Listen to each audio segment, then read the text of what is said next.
ዛሬ የአርሴናልና የበርንሌ ጨዋታ እጅግ አስገራሚ ትዕይንት ይከናወንበታል ተብሎ ይጠበቃል።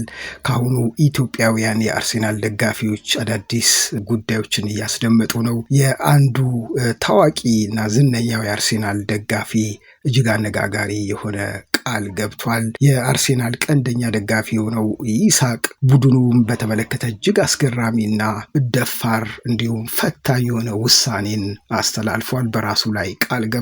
ደጋፊው ይስሐቅ እንደገለጸው ዛሬ በሚደረገው ጨዋታ አርሴናል በርንሌ ላይ ሙሉ 3 ነጥብ ሳያስመዘግብ ከቀረ እንዲሁም ነጥብ የሚጥል ከሆነ ነገ ጠዋት ጸጉሬን ሙሉ በሙሉ ቆረጣለሁ በማለት አስገራሚ ቃል ገብቷል። እርግጠኛ ነኝ ቃሌን አከብራለሁ በማለት ነው ይስሐቅ የሚናገረው። የመድፈኞቹ ደጋፊዎች ቡድናቸው ላይ ያላቸውን ጽኑ እምነት እያሳዩ እንደሆነ እየተገለጸ ነው። አንዱ ማሳያ ይሄ ነው። ይስሐቅ ውሳኔው እንግዲህ ሙሉ ጺሜንም ጸጉሬንም አርሴናል ነጥብ የሚጥልና የሚሸነፍ ከሆነ ቆረጣለሁ ጠዋት በማለት ገልጿል። ለመሆኑ አርሴናል ዛሬ ድል ቀንቶት የይስሐቅ ጸጉር ይተርፋል ወይስ እንዴት ይሆናል የሚለው የሚጠበቅ ነው። ከዛ ባለፈ እንግዲህ አርሴናል ቀንደኛ ደጋፊ ሙሉ ጸጉሩና ጺሙን እንደሚላጭ ከገለጸ በኋላ ለ5 የጉርሻ ቤተሰቦችም ምሳ እንደሚጋብዝ ገልጿል። የአርሴናል ድል ካላደረገ ማለት ነው። አርሴናል ለ20 ዓመታት በታማኝነት የደገፈው በሚዲያ ስራ ላይ የሚገኘው አቤል ተፈሪ የተባለው የጉርሻ ቤተሰብ ዛሬ ምሽት ለሚደረገው ጨዋታ እጅግ አስገራሚ ቃል ወይም ቻሌንጅ ገብቷል። አቤል ለጉርሻ ፔጅ በላከው ምልክት ምንድን ያለው? ዛሬ አርሴናል በርንሌ ላይ ነጥብ የሚጥል ከሆነ ሙሉ ጸጉሬን ከነ ጺሜ እላጫለሁ፣ እንዲሁም ነገ ለ5 የጉርሻ ፔጅ ቤተሰቦች ምሳ ጋብዛለሁ ሲልም ገልጿል። ይህንን የምለው በክለቤ ሙሉ እርግጠኛ ስለሆንኩ ነው በማለት ነው ለፔጁ በላከው መልእክት ላይ ያስተላለፈው። እንግዲህ እንደምታውቁት የበርንሌና የአርሴናል ጨዋታ ምሽት ዛሬ 4 ሰዓት ላይ ይካሄዳል።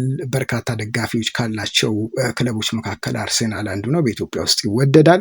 እንግዲህ በጣም የቆዩ ዓመታትን ያስቆጠሩ የልብ ደጋፊዎቹ ጸጉራችንን ጺማችንን እንላጫለን፣ ዛሬ ክለባችን የሚሸነፍ ከሆነ አይሸነፍም ደግሞ በማለት ውርርድ እያቀረቡ ነው። እንደምታስታውሱት እንግዲህ ከዚህ ከጸጉር መቆረጥ ጋር ተያይዞ የማንቸስተር ዩናይትዱ ቀንደኛ ደጋፊ 5 ተከታታይ ጨዋታዎችን ካላሸነፈ በስተቀር አልቆረጥም በሚል በርካታ ሳምንታት ሲዘዋወሩ ቆይተው አሁንም ድረስ አልተቆረጠም። የዓለም መነጋገሪያ ሆኗል የማንቸስተር ዩናይትዱ ደጋፊ። እንግዲህ ይህ የማንቸስተር ዩናይትድ ደጋፊ ጸጉሩን ሳይቆረጥ የውድድር ዓመቱ ሊጠናቀቅ ነው።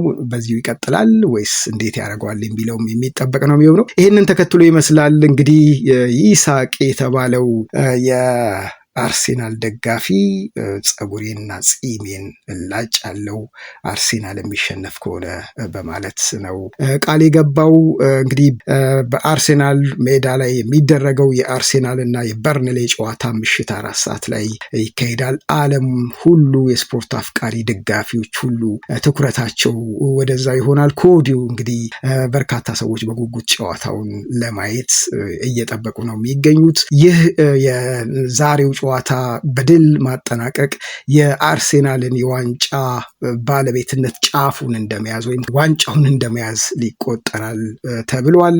ምሽት 4 ሰዓት ላይ ምን ይከናወናል? ምን አዲስ ነገር ይፈጠራል? ያው በርንሌ መውደቁን ስላረጋገጠ በነፃነት ስለሚጫወት ለአርሴናል ሊከብደው ይችላል የሚሉ መላምቶችም አሉ። ለማንኛውም ለአርሴናል ደጋፊዎች መልካም እድል እንመኛለን። እናንተ ምን ትገምታላችሁ? እስቲ ኮሜንት ላይ አርሴናል እና የበርንሌ ጨዋታ እንዴት ይሆናል? ሀሳብ አስተያየታችሁን ኮሜንት ላይ አስፍሩልን። ጭላሉ ቲዩብ ነው። ሰብስክራይብ ያላደረጋችሁም ሰብስክራይብ አድርጉን። ምሽት ላይ ደግሞ በተቻለ መጠን ፈጠን ያሉ የቀጥታ ስርጭት መረጃዎችን ወደ እናንተ ለማድረስ እንሞክራለን። እናመሰግናለን።